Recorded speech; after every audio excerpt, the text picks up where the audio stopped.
Hello! On this video, you are going to find out what is somatics and how it might be different to what you've been seeing around. So, who are we? I'm Angela McMillan. I'm a digital marketing coach for embodiment practitioners and the host of the Let's Get Real Movement Festival. Before I introduce my guests, I'd like to acknowledge that the land I'm standing on today is the traditional lands for the Kaurna people, and I respect their spiritual relationship with this country. I acknowledge that the Kaurna people, as the custodians of the Adelaide region and their cultural heritage beliefs, are still important to the living Kaurna people today. So I pay my respects to them. And remember, stay to the end for a special giveaway and find out more about our Let's Get Real Festival. So today I'm chatting with Sonja Johansson and Dorothy Henning. Would you like to introduce yourselves? Hey, yes, I am Sonja Johansson, and I'm a Feldenkrais practitioner with a keen focus on fitness, especially for older adults. I have a company called Honest Exercise, and I'm really excited to get talking about a field that I think has a lot to offer people, and not just older people. Fantastic. And I am Dorothy Henning, a Feldenkrais practitioner, and I'm the founder and creator of Integrative Movement, my company, and of My Move, which is an online digital membership. And I'm really happy to be here today. Yes, thank you. Thanks for joining. So I just want to acknowledge that it does take a lot of courage to speak on the stage here virtually and in person. So thank you for saying yes to joining the Let's Get Real Festival. And our festival is on March 10 to 15. The box office is open, and I'll tell you more about that after we've had this discussion on what is somatics, what brought this conversation up. Ladies, would you like to share with the audience? Well, the reason we got talking about what is the actual definition of somatics was because we were saying that we kept getting fed ads on social media. The ones I were getting was on Facebook for these somatic programs that were promising all sorts of strange things, like a somatic exercise program that was going to help you lose that stubborn 20 pounds of belly fat. And they were usually them. Are you getting those as well? Yeah, and it was usually like a fairly young, thin woman in a really awkward, like stretched out pose, usually crying, not just crying, but like wailing. Or then I'm now getting sent this ad about how to become a certified somatics nervous system coach, and it will help me teach people to reduce stress in 5 minutes flat. And then there's this big trend of other fields of, just tacking the word somatic onto almost anything, like somatic yoga or somatic Pilates, somatic running, somatic ice cream eating. It's just like the word somatic isn't meaning anything anymore. So that got us, we had to stop and think and go, wait a minute, this word means something, doesn't it? Yes. Let's define this. Yeah. And I thought a good place to start is to go a little bit back to the history of the word and the etymology of the word, because often it can help lead us into the present of how this word is used now. Although this word, you hear it more often now than you used to, it's always been around. We just didn't hear about it because it was a part of biology. And in biology, it talks about somatic cells, and there are a certain kind of cell, that there's two kinds of cells. There's actually the somatic cells have both copies of the chromosomes, and the reproductive cells, they just have one copy because they're waiting for the other so they can come together. So those are the cells that then will go on and be genetic and will help pass on. But somatic cells are not that. They aren't. They're called diploid cells, and they're not passed on to offspring. So it's wonderful to know about what more the origin of the word is. And then in terms of biology, So then you look at the word itself, and soma comes from the Greek for body. And when you have an ending atic, atic, like you can also have aquatic or automatic, meaning it means it's of the nature of whatever that thing is. So it's about water for aquatic. Automatic means that it's about happening easily, spontaneously, one thing after the other. That's what makes it auto. So somatic, of course, is about the nature of the body. So there is an argument that could be made to say that everything is somatic. So maybe all of these ways that it's been used are correct in a way. It could be used anywhere, but it has been narrowed down more and been used differently to represent sort of a grouping of experiential movement practices. And that's how it's been used. So it is about how we experience the body, and we'll get more into that. And some of the changes, didn't it happen, Sonja, like in the 60s around Thomas Yeah. Hanna? That's Mhm. right. Yeah. I actually want to just throw another interesting Mhm. piece to that. Mhm. In the field of science, in the field of the study of the Mhm. body and anatomy, Mhm. in the brain, the term somatic, it usually refers to the somatosensory cortex, which is actually responsible for processing sensory information from the body. Mhm. And that is distinct from the motor area, which is responsible for directing Mhm. muscles to contract or cease contracting. So it's interesting that it's even, when you follow the paths, there's a lot, that word sensing Yes, awareness. So it's all think about of, sensing. yeah, the somatics field as a kind of a holistic approach to movement and body awareness. But Mhm. we think that Thomas Hanna, who created Hanna Somatics, was the first person to really use that word to describe what we're currently talking about as a practice. Mhm. And Mhm.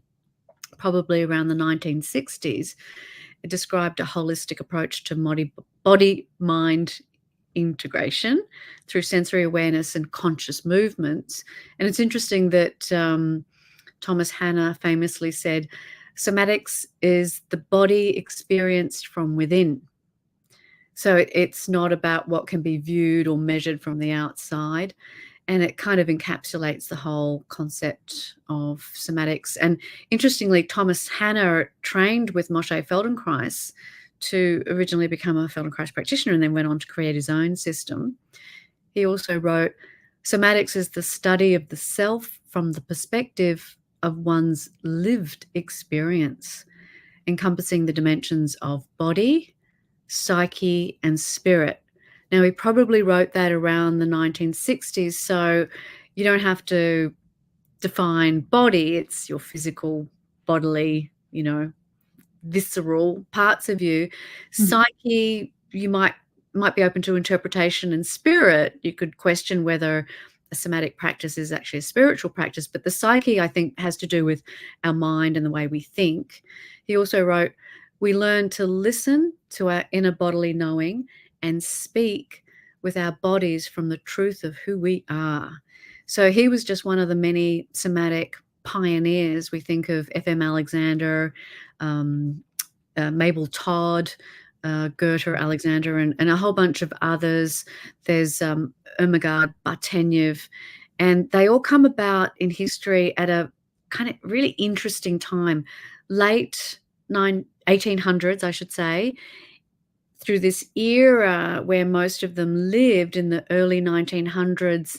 And so there was a very rich period in this field of somatics in the 1960s and 70s.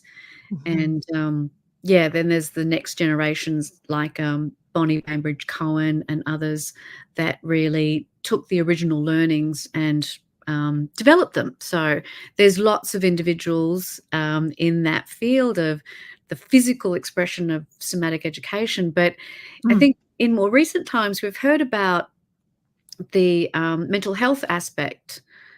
And I We think, have. yeah. And I want to mention something about that period of time, because that's when there was really the divergence away from, or not away from, but more adding on to the biology, because the biology is about relating to they literally thought of it in this way, the idea of somatic defined as the wall of the body cavity, meaning to be distinguished from the head, the limbs, and the viscera. And so we've got that. We're thinking body in this way. The difference is, I think, that happened in this period of time, especially in the 60s and 70s, is including the psychological aspect, the thinking aspect, the whole person, and using this sensing and living through your body in order to know what is best for you, to start listening and finding your truth. So I wanted to mention that. And then the field, it went more into what we call a somatic psychology. And that's a different kind of development that is even still continuing today. And there is a modality called somatic experiencing. And that's a naturalistic, it's a short-term naturalistic approach to the resolution and healing of trauma. And that was developed by Dr. Peter A. Levine. And that is another direction that the work has taken, but it's still always living, experiencing through the sensing in the body and not having the outside criteria, but how to learn to listen to and listen is the word we use, but you're sensing through all the senses. And I think we're kind of working on like making a list. Sonja, why don't you start that for us? Like what makes it really somatic? Yeah, let's define it by saying somatic movement experience, because in somatic experiencing, a formal field of endeavor, there's actually minimal actual visible movement, although the sensory awareness part is really important in being able to define it, to access it, to talk about it, and to talk with your therapist about it. So I thought I'd put together, not a complete list of how signs of what is an authentic somatics class. And I think what's really important is that integration of your feeling, thinking, and emotional aspect to the moving part, so that often the mental life and emotional state is not really explored or shared or appreciated in a typical exercise class, let's say. I think what's also really important is the integration of as many senses in that experience. So not just the sense of movement, the proprioceptive sense, the kinesthetic sense, but vision, what you see, how you take in the world, the near world, the far world, what you're hearing, which of course is about your immediate environment and what's far away, and even down to, the taste you have in your mouth, let's say, and all those variations of degrees of what you can physically experience through the tactile, the haptic sense. And I think what's really important to emphasize in a somatics class is getting more clear about what you're sensing. Maybe you're someone who really enjoys feeling the imprint of your feet, and that's really only about foundation. But then if you're wanting to get clearer about things like the smoothness of action, these sort of qualitative elements, and your teacher is there to give you different perspectives and lenses. So that's another key part, is not just always one way of approaching a lesson. And a really good teacher will keep switching that about for you.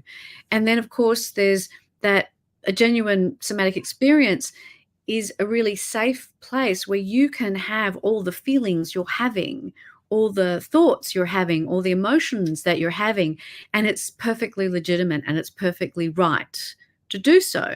And perhaps at the end of the session, there's an opportunity in a group setting to sort of share that. Certainly in a one-to-one session, that's really important dialogue between you and your practitioner. There's that exploratory, the idea that you're not just copying someone else, that you're not just doing what you see, there's no imitation. So even though there's some wonderful movement practices that are very organic, but perhaps even Tai Chi is about creating that perfect shape, and yoga is certainly often about replicating what teacher is doing. So there's much more self-discovery and curiosity about what's possible in the way, the possibilities of things that you haven't even explored yet. And I know that Dorothy is going to really get deep into why curiosity is so important. And then the next or the last thing I'll add to that, list, it's an incomplete list, certainly, is that I often say to my students, I say, you're doing movement for the doer, not the viewer. And I even say it with an Australian accent, I say, movement for the doer, not the viewer, meaning it's really about making actions that make you happy, that make you safe, that there's very little necessity to even be moving. Like if you don't feel like moving and you happen to fall asleep, certainly in a Feldenkrais class, well, that's perfectly acceptable.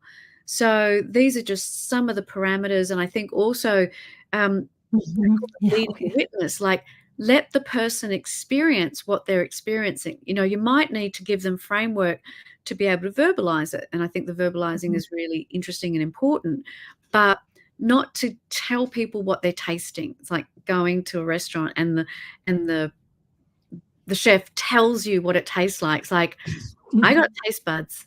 I know what this tastes like to me. So that's another important thing, is to let the individual experience it as they do.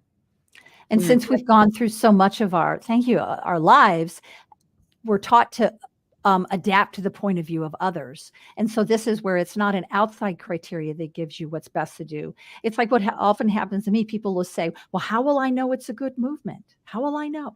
And I say, the number one criteria, sure, there's different criteria, but the number one criteria, I said, you're going to like this answer. And that is going to be what feels good. What feels, inside what's right to you. You knew before. When someone says something and it's different than what your reality is, you can feel that conflict inside. But we're just taught to adapt to it. And we listen to it for so long, to this voice that's really outside of us, that we're taught to adapt to, until we believe it's internal, that it's us, and it's not. So I like to think of it, it really is a coming home to yourself, finding your true voice, what's best for you. And that's what somatics is really about, and what it's about with Feldenkrais. And it's through your senses, your experience with the world. And that can get so fine. It can be touch. It can be the different qualities of touch. Is it soft or hard? Is it smooth or soft or warm or cool? And so all of this can be part of giving us the feedback of what we're experiencing, so that we can learn to listen to ourselves and do what feels best to us. And anyone listening and watching, the best way to understand this work is to come and experience it, which is what we're doing in the Movement Online Academy up until our festival starting on the 10th. We're doing 20-minute lessons. So come and try them out. I'll pop the link below. And if you want to dive in deeper and listen to Sonja and Dorothy's presentation, along with, there's 9 presenters and we have 4 panel discussions. The festival, Let's Get Real Festival, is on from the 10th of March to the 15th of March. Tickets are on sale now. The box office is open. You may still be able to grab a $7 ticket. If not, they're going up to $9 and then $11 full price. So I'll drop the links below on this video. So thanks for watching this live video. Sonja and Dorothy, would you like to share any last words before we wrap this up? Well, I just hope that we've given people a bit of clarity and maybe explained why there's a bit of confusion about the use of the word, and what the value is in somatics. I'm really excited to explore deeper, as my presentation is going to be. It's called Change Your Mind, Shaping Your Dream Life Through Neuroplasticity. And understanding the value of somatics is incredibly important when it comes to harnessing positive neuroplasticity. And we know that Moshe Feldenkrais was a big contributor to the idea that your brain, the architecture of your brain, can change after what was thought of after childhood. So I'm going to get deeper into that, and really excited to share that. And Dorothy, you're going to talk about another important element of neuroplasticity. It is. And it's an element of neuroplasticity, and that is harnessing curiosity, which we already even touched on now, because if you're going to sense with yourself in this way, you can't have judgment, and you'll find that curiosity by its very nature, inherent in it is there's not possibility for judgment instead of being open to what could come. So it's harnessing curiosity to enhance neuroplasticity, to move well and live boldly. I can't wait to explore this subject with everyone, and we'll see you at the festival. I hope you enjoy the lesson that's coming. We have a lesson that's coming up as well. Yeah. Great. All right. Thank you so much, ladies. You're welcome.